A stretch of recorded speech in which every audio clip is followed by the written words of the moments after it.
In the morning, go on a trip around the world. Okay, anyway. Hello, everybody. This is Robert Ferguson, America's fat loss coach, nutritionist, author, and a guy who cares, and that's why I'm sharing information. And today, I want to share something with you that most people just don't know. Even the people that you would expect to know, they don't know.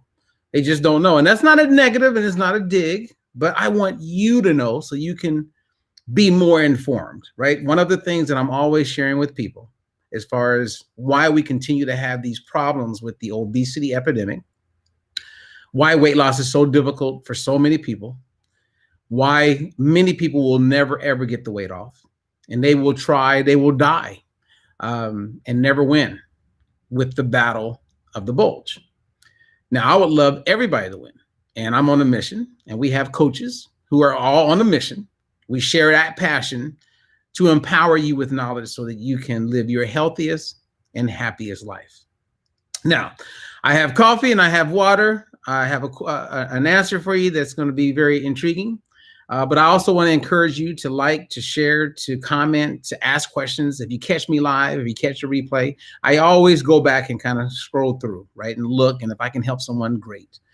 So if you're on Facebook, like and share, comment, because I'm going to share something that a lot of people don't know. So let's get people informed, right? Because where I was going with the ongoing problem is that my answer to the reality of what we're dealing with when it comes to losing weight, the obesity epidemic not turning around, is getting worse and worse, diabetes worse, more PCOS, more GERD and gout and fibromyalgia and all types of autoimmune challenges that people are dealing with. A lot of it really comes down to the fact that the uninformed are being influenced by the misinformed. The uninformed are being influenced by the misinformed. Okay. Mic working the way I need it to be working. Okay, so here's the deal. I was making a dish and I was talking to a friend, and I had been looking at these studies. And the dish that I was making, a fat burning meal, and it turned out great. So I'm going to give you a fat burning meal tip here. I had chicken breasts, right? So you could easily go with salmon, meatloaf, whatever your protein source is going to be. If unless you're vegan or something, you're going with something else. It could be tempeh. But anyway, I had chicken breasts. That's my protein. And then I was looking, I was like, man, I got to go shopping. So I noticed I had some black beans. I had a can of black beans. And then I had made some, I had chopped up some pineapple for my kids for one of their snacks for school. And there was some left over. So I go, I'm going to go with the pineapple, fast carb. And I'm going to chop it up. And so as I'm pan frying the chicken breast, right when it was about to be done, I poured in my portion size of black beans with a little bit of the juice. Okay. And then I took my cup of pineapple that was chopped up, bite size, and I put it into the pan and I let it all simmer and warm up. And then I poured it onto a plate. Awesome. Tastes amazing. Have you ever eaten pineapple with black beans or any bean that you would want, you could eat, and a protein source? That was a fat burning meal. And it was really good. I mean, I literally was like, doing everything I could to get the rest of the juices between the black beans and the pineapple. Absolutely great. So if you want to learn how to make fat burning meals, reach out to us. Okay. So that can be very helpful for you. All right. What's up? What's up there? Melanie. Melanie says, I'm almost 57 and I'm gaining weight as you are on this live. This is the first for me. Okay, well, Melanie, you should be getting in touch with me because we can turn that around. So here's the question. And this kind of goes back to how the uninformed, which is most of us, right? Most of you are usually led, influenced by the misinformed. And the misinformed are those people who, with confidence, will encourage you to eat a certain way or come across like a matter of fact when it comes to nutrition and weight loss. Well, here's a question that comes up, and it was all stimulated from an interaction I had with someone after I shared my meal, the chicken with the pineapple and the black beans, because they were like, well, why would you? I can't eat fruit. And I go, well, why? Well, fruit's high in sugar. And I giggled. And then I share with them this study, what I'm going to share with you. And it's a question that says, which food triggers more insulin, a hamburger patty or fruit? And we're talking the same amount of calories of the hamburger versus the same amount of calories in the fruit. Most people will say fruit will cause a greater insulin response. Most people will say that. Many people are walking around avoiding fruit because some bodybuilder or someone told them this fruit was high in sugar. And it's really unfortunate because it's way more, that's a horrible answer to give someone. Because when you look at whole foods, right? And those of you who are plant-based or you want to be plant-based or you tell people you're plant-based, when you look at whole foods, that means that the food is in its natural structure.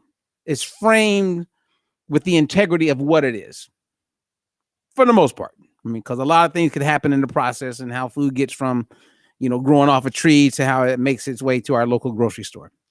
Whole other conversation. Okay, but to avoid fruit because someone told you that it's high in sugar is an example of being uninformed and being influenced by those who are misinformed. Perfect example. When they did the study, they weren't looking at the glucose response. That's the sugar in your blood. They were looking at the insulin response. Totally different experience. Now, unfortunately, doctors and people in the medical field aren't focusing more on the insulin response. They're solely focused on the glucose response. And unfortunately, we pick up that information and we run with it. So here's the deal.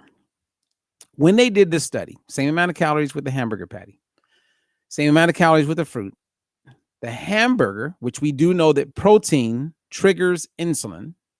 There is an insulin response when you eat protein.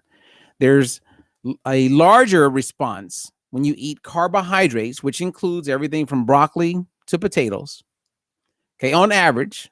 And there's other things that cause even a greater insulin response.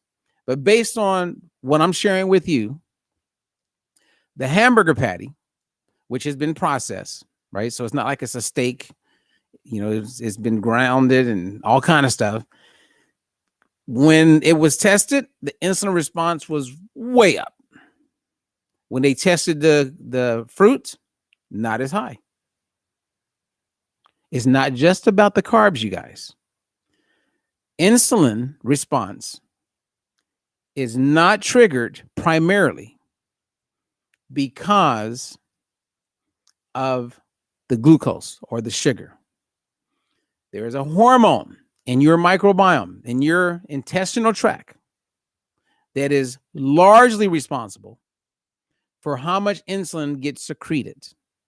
Did you hear what I just said?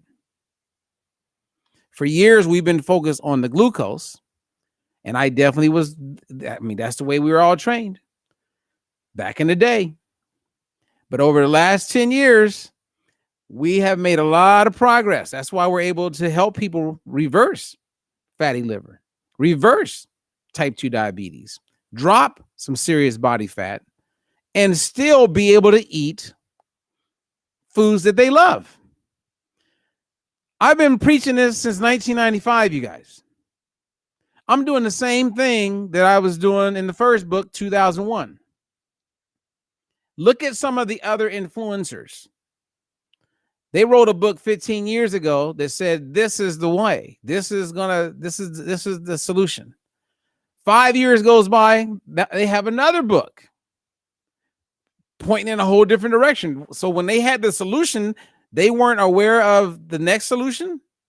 And then another 5 years goes back, and you see a lot of these same experts talking about eating more fat and losing weight. Then you see them talking about intermittent fasting. Then you see them talking about, and we just follow and follow and follow and follow the integrity of the diet-free life methodology. what we do for people is verified, validated, and reproducible. Our coaches teach the same methodology that I teach. The outcome is the same because we're evidence-based and clinically proven. Because of the way our society is structured from a capitalistic standpoint, and the fact that we all have freedom of speech, a lot of these influencers, right, can write a book and they can say, you lose weight based on your blood type. What? Right? Where the hell did that come from?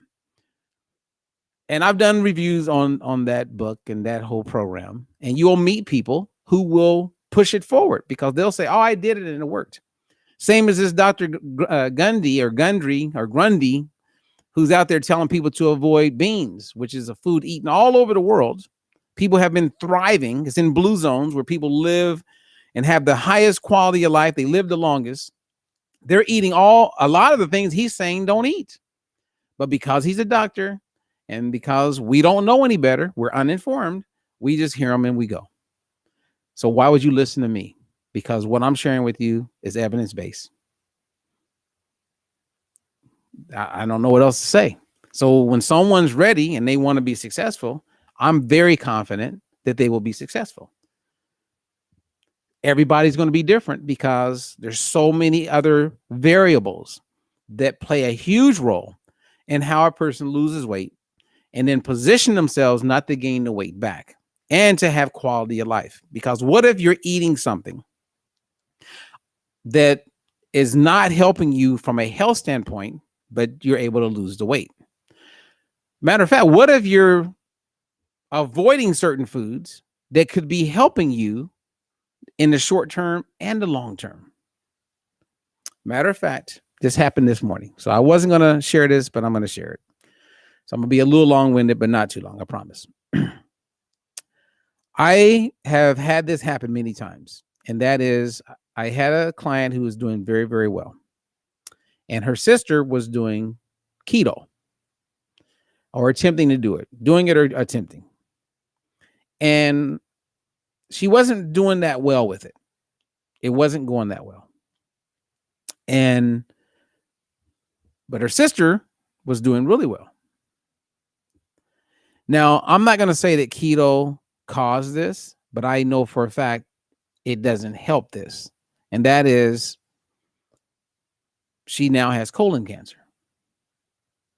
Now, all the data for me, and you have a lot of people who argue this, and I'm not here to argue with them. And I'm not going to say that eating meat and eating the way they eat is bad, or eating fat. I'm not going to say that. What I am going to say is fruit and vegetables are your friend. If you're avoiding fruit, you're missing out on quite a few health-related benefits that come about as a result of eating fruit. If you're not eating vegetables, all vegetables, a potato is a vegetable, you guys. Okay, broccoli is a vegetable. If you're avoiding vegetables and eating a certain way, I'm not concerned with what you're eating. I'm concerned primarily with what you're avoiding. That's where the biggest concerns are. So the answer is very clear. We want to get into a mindset of focusing more on insulin response and not so much the glucose response. Now, you want to look at the glucose because it gives you a snapshot and it is associated with higher levels of insulin. And I'm a big believer that you assume the worst and you work from there. So if everybody woke up tomorrow and assumed they had elevated insulin levels, and I apologize, you guys, because I mentioned insulin, it's a hormone, and it's largely responsible for regulating blood glucose levels in our body, right? So when you eat carbohydrates and those foods eventually break down and get absorbed into your blood, as a result of that, there's a lot that takes place, not just because it's in the blood, because remember, we're talking about the microbiome. There's something that takes place inside of the microbiome based on the foods that you eat that plays a primary role on how much insulin gets secreted. So knowing that, we do know that when you eat, that's going to happen. We would just live our life based on eating and exercising in a way that would help insulin not be as elevated for long periods of time. And by doing that, we are in a better position to maximize our blood glucose levels, which is energy and etc., and live our best life. So I'm being a little vague on a couple of things because I'm working on something that I'm going to be sharing soon. But I wanted to share this whole thing about fruit. If someone tells you that fruit is is too high in sugar and don't eat much of it when you're losing weight, they don't really know. They may know a lot, but they don't know a lot. You know what I'm saying? Because they're missing it. And just so you know, like on YouTube and different places, I get approached by other health related, professionals, and they'll call me out or email me about certain things. That's why I like to make my email available. And then I give them, the data. So if they want to see where that information is coming from, I make that available. We also have a white paper that backs up everything that I talk about and recommend. And we have 2 evidence-based clinically proven studies that support our methodology. So we're proven. I can't say that for a lot of things out there. We are proven. And that goes a long way. So if you got any questions for me, anybody got a question while I'm live? Whatever happened to Melanie? Was Melanie there? What happened to Melanie? What happened to her? Okay. Oh my goodness. Okay.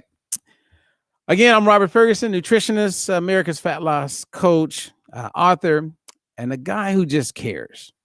And that's why I share. So until the next one, I'm Robert Ferguson. Appreciate you giving me the time to share information with you that hopefully will open your eyes and get you thinking differently. Hopefully get you to start investigating things, and you'll discover for yourself, because we know whatever you discover is 1,000 times more powerful than anything I or anyone else can tell you.